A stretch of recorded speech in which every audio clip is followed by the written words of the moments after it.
Welcome back. So Manchester United win it 3-2. They were 2-0 down, 2-1 down, of course, at half-time. They needed to score next, Peter, and they did through Casemiro. That was a big moment in the game, actually. I love this goal. I mean, this is so well worked. There's no doubt about that. This is something they worked on. First of all, I'm thinking, what is he doing, Bruno?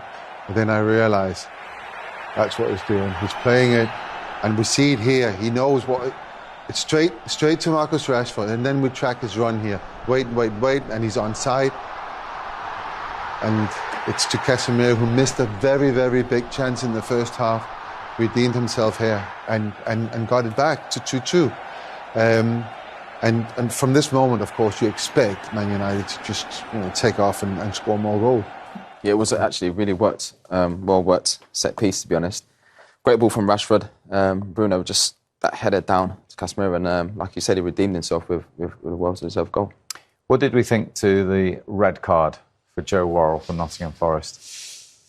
I think I'm not completely sure about the rule of the law, because he's not the last man here. It's inches. We're talking inches, and Howard Webb is saying that VAR should only be used for howlers, so big mistakes. So he wants the referee on the pitch to make the big decisions, and he's made that here. And from where he is, he cannot see that he is, inches in front of his teammate there. He's not the last man, but I still don't actually think he'll get that. I think Bolly's covering. I still don't think, even if Worrell didn't touch him, I still don't think he gets it. So for me, it was a really harsh decision. But Rob Jones in VAR has got to deem that a howler. Do you? Oh, it's a tough one. Let me watch it. I honestly think it's a tough one. There's no doubt. I mean, if he's the last man, that's a red card, no doubt about that. But he isn't. We're talking inches.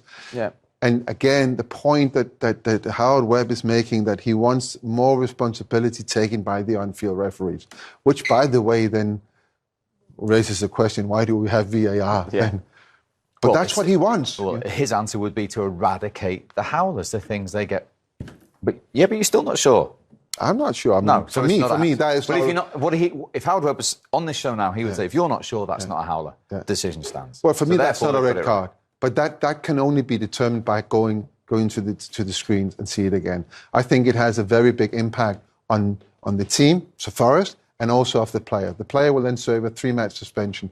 Of course, they can have it rescinded.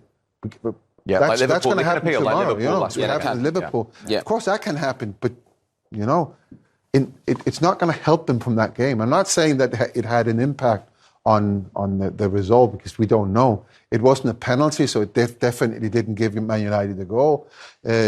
But the whole point is, why do we have VAR when they don't step in on that? He should be telling him he's not the last man. If Howard Webb was on this show now, he would answer that question. He would. It's not how the decision stands. Yeah. What about the awarding of the penalty?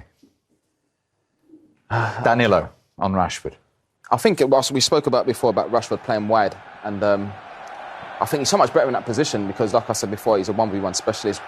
When he's like this, it's so difficult to stop, and there's contact. I know obviously Don Hutchinson said it's harsh, but when you see here, you can see the contact on his thigh. For me, it's a definite penalty. I agree. I think it's a penalty, no doubt. Yeah. We've been watching the second half with another former player who will come on the show in a minute, Ian Wright. He says it's not a penalty, so he can defend himself later on. Yeah. But I think it is a penalty. Okay. And what about the technique of Bruno Fernandes from the spot, Jermaine? I mean, you've seen it before, the way he's taking penalties. I think he's changed from his previous sort of like style. Normally he stutters and that, but no messing about. Just pings it straight into the corner there. It's a great penalty. No goalkeeper saving that. It really is an annoying penalty taker to face. Those steps, because he has to move all the time. That's a rule.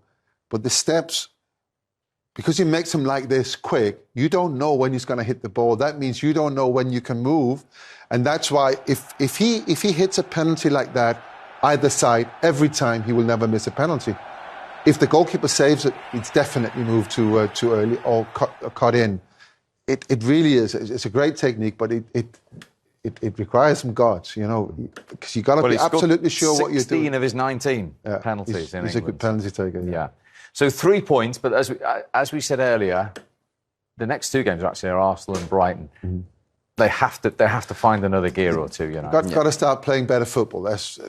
And also got to start playing to a style or a system that we can recognise. That is more Manchester United. You've got to have more players being active in the games. You can't have an Anthony popping up now and again and having a shot, and then that's basically everything he does in 90 minutes of football. You can't have that. Everybody's got to take part.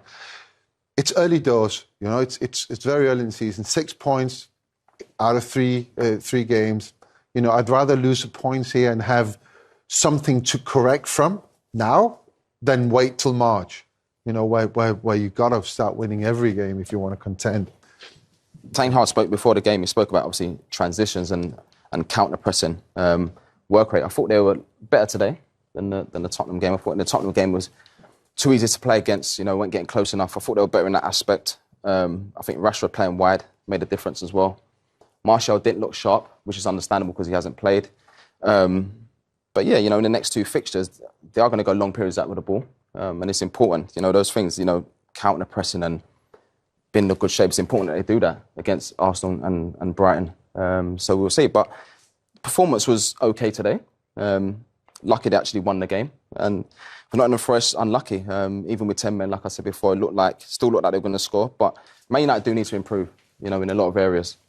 Eventful then at Old Trafford and stories elsewhere as well.